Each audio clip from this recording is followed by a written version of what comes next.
จะไปได้ยังคนโตก็ เต้ไปได้ทุกมาไล่เต๋อโอ้ยมันจะพาเอาจันเดา จังเตี้ยจัง มัน จัง ยามาเอาไปได้เอาโกนเจ้า ខ្ញុំគិតចឹងដែរ นั่นไง ខ្ញុំគិតចឹងដែរតែ ទៅតាមក្រោយ ខ្ញុំពងឈឺចឹងផង មានតែចឹង មែនតែអត់ឃើញ เราดังแล้วเราเจอ ត្រោនេះដល់ទៅផ្ញើលុយមក ตาม ដៃ ใจ ចឹង เย ដែរ อะอัดฉลาดสอนอันนี้อันนั้น តែមិនជឿចាស់ឆ្លាស់ដែរ ใส่โค้ชอันนั้นไหมหน้าปก ពួកតែសាច់គោទៅ เอาปกอันซ้ำโก้เลย ដាក់ជ្រុកឲ្យគាត់ ซ้ำโก้เลยไม่พอ รัวเตี้ยงได้เห็นเต็งที่โกหกยังเคยกินเต็ง จะไม่อันซ้ำโก้ได้ อ่าน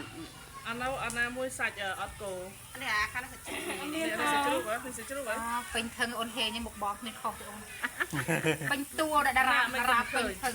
នេះថតបែកកាមេរ៉ា ពីអ្នកបងភ័ណ្ឌមួយមើលទៀងហ៊ានមើលតែខ្ញុំអ្នកមើល นั่นแหละ ដូចតុក ថាដែរថាដែរថាដែរ โอ้ยนายจังเต้ากายเนี่ยดัง អូខេ យកមក យកលុយមើលប្តីប្តី មើល ប្តី ប្តី ឈឺ ឈឺនៅផ្ទះ ต้องได้มันกระดอบเส้นเก็บนะเฮ้ยนะเก็บนะจ้ะ នេះពូចាស់ណាស់នេះ អ្នកមិញសាច់ឆ្អិនណាសាច់គោ đâu vậy នេះបានអញ្ជើញបានពុកបានម៉ែមកសាកបាយហើយកូនណារត់ដើរថ្លៃទៅជូនលុយចាស់ចាស់ទៅមកដល់ផ្ទះ ធំមួយ ខាងនេះក្រមុំកូនប៉ុន្មានទេនេះ កូនពីរ ប្តីគំរាប់ក្រមុំកូនពីរមុំកូនពីរប្តីប្តីនោះ ដី ធ្វើការ ចោល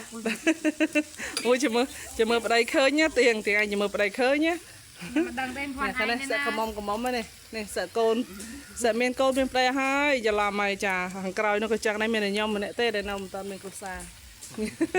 នៅមុខម៉ែក្មេកឪក្មេកផ្សាយខ្លួនឯងតែខ្លួនឯងមិនតាន់មានគ្រួសារ អត់ទេទូសំណួរវិញទេចាំបើអត់តមានគ្រូសាស្ត្រអត់មានម៉ែក្មេកក្មេក អញ្ចឹងមិនថាហ្នឹងណាអូនិយាយលេងតែនេះបានជួបជុំហូបតែសំខាន់គឺថាម៉ែពុកគាត់អត់ប្រសាសាច់គោទេតែគិតយ៉ាងម៉េចយើង កាលនោះខ្ញុំចាប់ដាក់អត់ទៅទៅឲ្យវានេះទៅឆ្នាំមួយ មុននឹងត្រឡប់ទៅអាមេរិកវិញថ្ងៃនេះបានម៉ែបានពុក ចេះដល់ពេលថតទៅច្បាស់ ចាច្បាស់កាមេរ៉ានេះច្បាស់ល្អ នេះទឹកអីទៅទឹក10ពីពី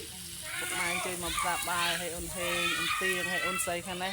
អូនឯងមានអូនឯងមានសេប៉ូណាអើ ខ្ញុំខ្ញុំច្រើនហើយអូនក៏បានប៉ៅក៏ ទឹក បាន សេអូនក៏បានសេប៉ូក៏បាន